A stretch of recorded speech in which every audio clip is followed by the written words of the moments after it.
Hi there, family. I greet you all in the wonderful name of our Lord and Savior, Jesus Christ. I'm Evangelist Matthew Lee, Senior and Founding Pastor of Christ's Heartbeat Ministries International, which is a missions and evangelism-focused itinerant ministry based in Benoni, South Africa. Family, the coronavirus pandemic and lockdown has forced us as pastors, as ministers of the gospel and church leaders to explore and venture out into previously unexplored territory by us of how we can engage with our congregation and share our Sunday messages. And I've seen that many of us have resorted to Facebook Live and YouTube Live for our Sunday services. And this has been a powerful tool, family. However, during the course of lockdown, I've jumped in on many of these live streams and I've seen some really good ones, some bad ones, and a lot of stuff in between. And consequently, this has caused me to see that there is a great need in the body of Christ at the moment to gain a greater understanding of the various pieces of video equipment that is available to us for the live stream services. And that is the purpose of this video, family, to be able to train pastors and ministers of how we can produce professional looking, professional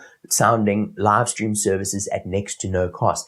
Family, I've been running a YouTube channel since 2016 and consequently have produced over 200 videos. And over the course of this time, I've learned little tricks of how we can use pieces of equipment lying around at home and cheap pieces of equipment that we can buy online to produce professional looking, professional sounding videos. If you watch this video, would you say that I've made use of a professional camera, professional sound system, and professional lighting? Well, the truth of the matter is, family, I have not. For this video, I'm literally just using my cell phone, a couple of cheap LED lights that you can buy from Take-A-Lot and stuff like that, and this little lapel microphone. And this setup has literally cost me less than 1,000 rand to produce, and you can see and hear the quality of video that's being produced. And consequently, I want to share the wisdom and knowledge that I've acquired over the years of how you as pastors can use a similar setup to up the quality of your live stream video as well as your audio. And family, I believe the information that I'm going to be sharing with you in this video doesn't just apply to us now during lockdown, but I believe that we can apply this information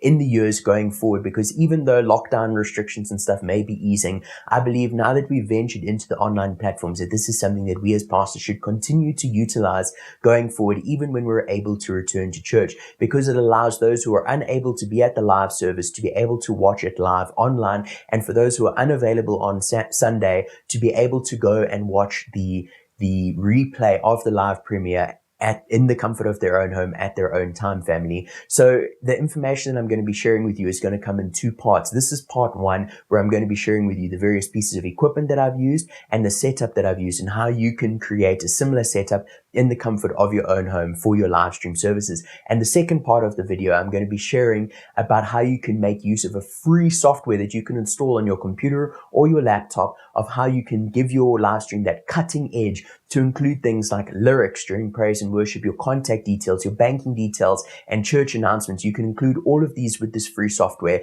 and I'm going to be sharing that with you in part two. So I'd like to encourage you to please stick around for the next few minutes, as I'm going to be sharing the information with you regarding the equipment in part one, and to tune in for part two, where I'll be sharing with you more information about the software that you can use and how you can use it to give your live streams that cutting edge. Thank you, family.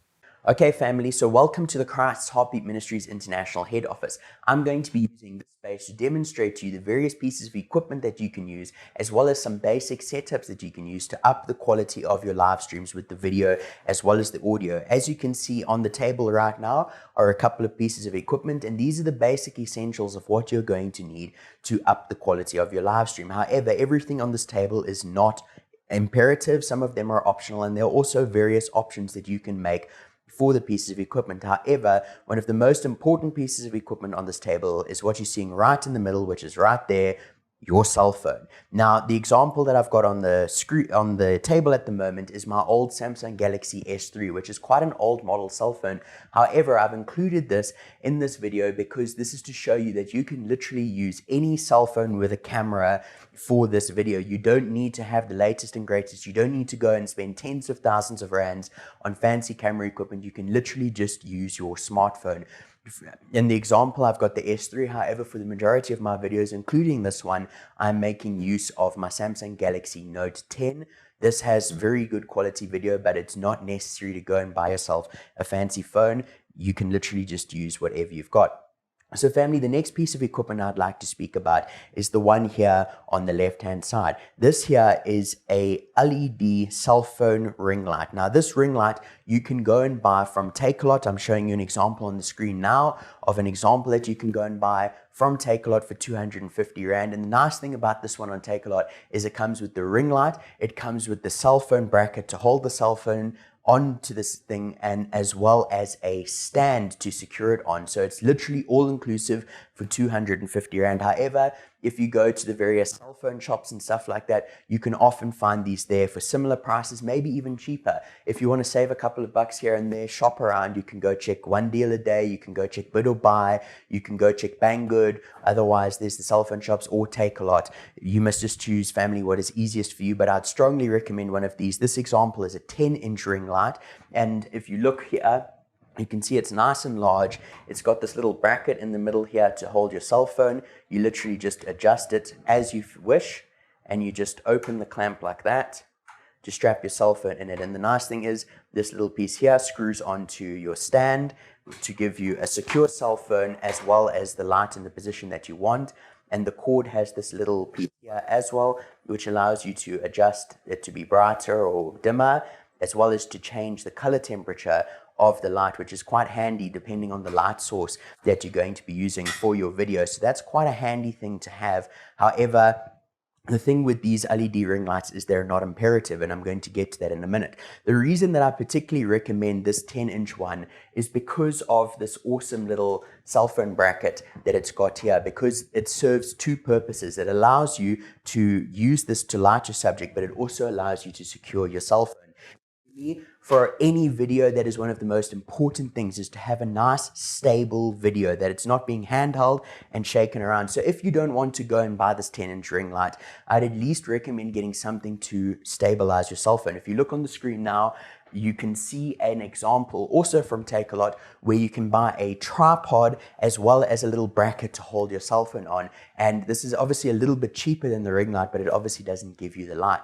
Now, this tripod is also quite small. It's only 1 meter high, but that's not a problem because you can always go and rest it on top of a chair or a table to give you that little bit of extra height. But the most important thing with the tripod is the bracket that holds your cell phone. So over here, you can see in my hand, I've got one of those brackets that you can secure your cell phone into, and you just use this little piece at the bottom here to secure it either to a light stand like that or a tripod, and you simply put your cell phone in it by adjusting that. So that is the one option to secure your cell phone. If you don't want to go and buy a tripod, if you don't want to go and buy the lighting stand and all these kinds of things, you can even just secure it using books and all these kinds of things. But I'd strongly recommend securing your camera, family, so that it doesn't move around.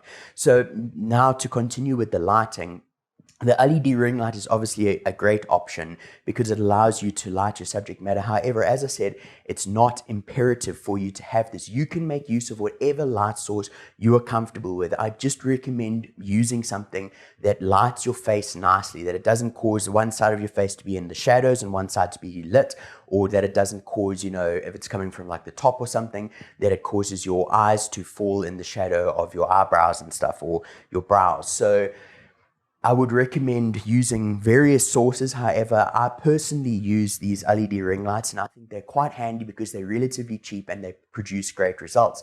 Up until the beginning of lockdown, I didn't even use artificial lighting for my YouTube videos.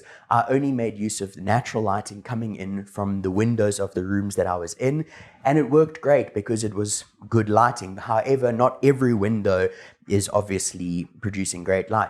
Even right now, for this example, if I turn the camera, you will see the lighting for the set is coming in from the window of the office.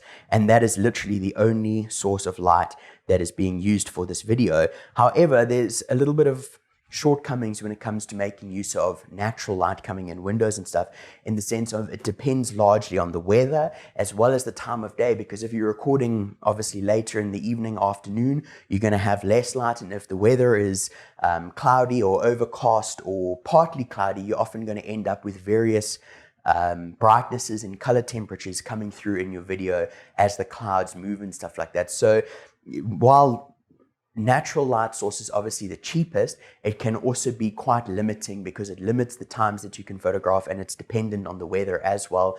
One of the beautiful things about using artificial light, whether it be a ring light like this or whether it even just be the light fittings that are existing in the room, the nice thing about it is you can literally shoot using it at any time of the day. So as an example, I'm now turning on the office light, and if you look on the screen, you can see that the lighting is slightly different because I've now added an additional light source. And if I go and close the office blinds, the set is now entirely lit with artificial lighting, and you can see it is different. Now, the beautiful thing here, once again, I can go and record this video at any time of the day. It doesn't matter what the weather is. It doesn't matter if it's 10 o'clock at night or 10 o'clock in the morning.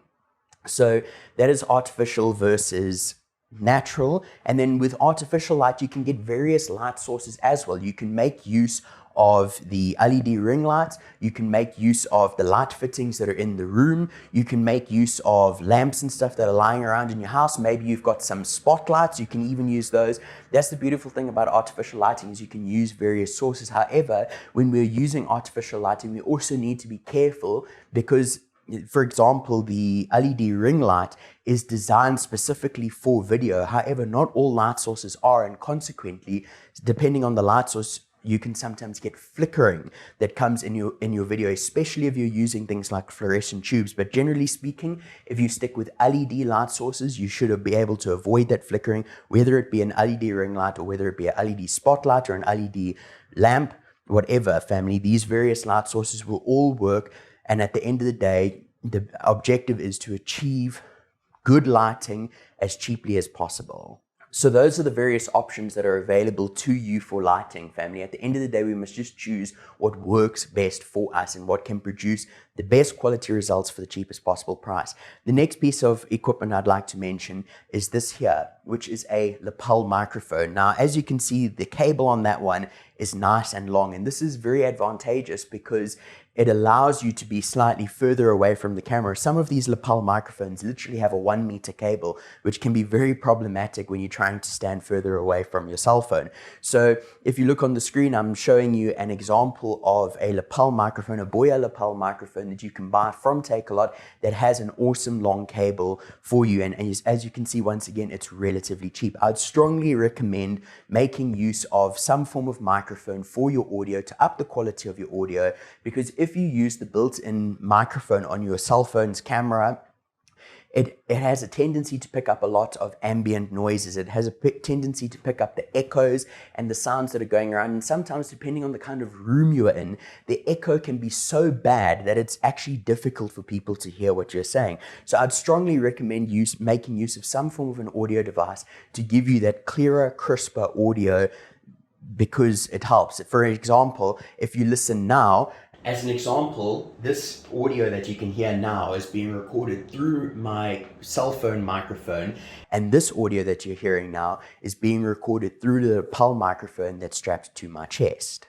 So you can see there's a significant quality difference between the two audio sources, which is why I'd recommend using a microphone. So when it comes to the microphone, there's a couple of specifications. So this microphone was actually given to me by a friend, and if you look at it, you can see on the one end here, it's got an auxiliary port, and on the other end here, it's got the little piece that you clip onto your shirt. Now, if you look carefully at this auxiliary port, it's only got 2 little black lines. Now, that's great, but the problem is not all cell phones are like that, which is why I've got this piece of equipment on the table here, which if you open it up, you can see it's got 3 little black lines, and that is what a cell phone wants. So if you buy a lapel microphone and it's only got the 2 little black stripes, you'll need to go and buy an adapter like this that has the 3 to connect it to your cell phone. As you can see there, it's got a headphone port and it's got a microphone port. So you'd simply plug your lapel microphone into the microphone port and plug this into the auxiliary port on your cell phone. Now, maybe you've got a newer cell phone that doesn't have an auxiliary jack like that. Then I'd recommend going and buying one of these. Once again, you can get them from the cell phone shops and places like Takealot. Depending on the model phone you have will depend on the one that you get. I got this one from a cell phone shop and it works perfectly for my Note 10. Basically, once again, you've got the 2 ports. You would just plug your lapel microphone into the microphone port here, and I'll plug this into the Type-C a charger cable on my Samsung Galaxy Note 10, and that allows me to have audio. So these two adapters here are completely optional depending on the type of microphone you have and depending on the type of cell phone adapter that you have. The nice thing about the Boya microphone that I showed you from Takealot is that it's already got those 3 black lines, so you don't need to go and buy an adapter to be able to plug it into your cell phone. You can just plug it straight into your cell phone if you've got the adapter or if you've got the port to be able to do it. Otherwise, you've got to go and buy the Type-C adapter like the one that I displayed there. And be careful with the Type-C adapter because not all of them work on all phones. So I'd recommend taking your phone with you, taking the microphone with you, and maybe testing it while you're in the store before you buy the product. Family, there are also other options available to you if you want to increase the quality of your audio. Maybe you don't want a lapel microphone. Maybe you don't want to have a cable running from you to your cell phone. Another option of something that you can buy is a thing called a shotgun microphone. On the screen now, I'm showing you an example of a shotgun microphone, a really handy little shotgun microphone that you can buy for your cell phone. And once again, you just plug this into the auxiliary port on your cell phone. And the nice thing about a shotgun microphone is you can keep it next to your camera. It means you don't have to have a cable connected to you, but you can also see that the price of the shotgun microphone is quite a lot more expensive. And if you look now, this is the example of the shotgun microphone that I use. This one's a little bit more expensive, but I bought this one so that it can be used with cell phones as well as DSLR cameras, but it's not necessary to go and buy something like this. I still personally prefer the lapel microphone over the shotgun microphone because I find that the shotgun microphone has a tendency to pick up a little bit more echo and stuff than the lapel microphone does. Family, both of these audio options aren't compulsory at the end of the day. The beautiful thing is most of us are church leaders, and generally if we've got a church, it means we've got a sound system, and if we've got a sound system, it means we've got a sound desk. Now, if you've got a sound desk, you don't necessarily need the lapel microphone or the shotgun microphone. All you need is to run a cable from your sound desk to your cell phone. The beautiful thing about this, family, is if you've got a sound desk, it usually means you've already got the microphones and all these kinds of things, and if you've got a band that's playing for praise and worship, you can connect those instruments to the sound desk, and then all you need is one cable to run your sound desk straight into your cell phone so that you get that crisp, awesome quality audio coming off of your sound desk straight into your cell phone, straight onto your live stream. So there are obviously many different models of sound desks out there, but most of them will have some form of an output. A lot of the ones that I've seen usually have an RCA output on top of the sound desk that says recording or record, REC. Now you can use this connection to run a cable from the sound desk to your cell phone. And it's as simple as buying one cable. If you look on the screen now, you will see the kind of cable that you need. You need the RCA on one end, which is this red and white cable, and the auxiliary on the other side to go into your cell phone. Once again, you can see this cable only has the 2 black stripes, so you would then need to go and buy the little adapter that adapts it to 3 stripes to plug into your cell phone. But literally, to connect your sound desk to your cell phone for your live stream to really up the quality of your audio, you just need a cable like this. This one's a bit short, but you can go and buy various length ones. You can go buy 5 meter, 10 meter, 20 meter, depending on the distance that your sound desk is from your cell phone. This can also be quite handy if you are recording the live stream in your church, whether there's a congregation there or not, because that means all you have to do, if your sound desk is at the back of the room, you literally just have to run like a 20 meter cable or whatever from your sound desk to your cell phone, and that means the church can hear the audio coming through the sound system, as well as the people on the live stream can hear the sound coming off of the sound desk in the live stream, family. And that is how churches like Christian Family Church Johannesburg have such crisp, awesome sound on their live stream, because the sound that is coming off of their sound desk is the sound that is being broadcast on the live stream as well. So those are the basic various pieces of equipment that you can use to up the quality of your sound. The first one, something to secure your cell phone, whether it be a tripod or a light with a bracket to hold the cell phone. The second one being lighting, whether you choose to use artificial lighting, whether you choose to use natural lighting, and if you're using artificial lighting, what light source you would like a LED ring light, or whether you want to use the built-in lighting that's in the room. It's entirely up to you. And then the third piece of equipment that's important is to have some form of audio equipment, whether it be a lapel microphone, a shotgun microphone, or running the audio off of your church's sound desk. These are the three pieces of equipment that I'd strongly recommend everybody to make use of in some way or another to up the quality of your live stream video and audio. Which of the pieces of equipment to use and which style you use it in is entirely up to you. Family, if you have any questions concerning anything that I've mentioned thus far in any of the pieces of equipment, including how to set them up, please do not hesitate to contact me. I'll be happy to answer any questions I can to the best of my ability to be able to help you guys get this stuff set up. So family, that's the basics of the equipment that we use. These are the pieces of equipment that I use for my personal videos. In the next part of this video, I'm going to be showing you how you can use these various pieces of equipment to create a setup similar to the one that I use to create professional looking, professional sounding live stream videos.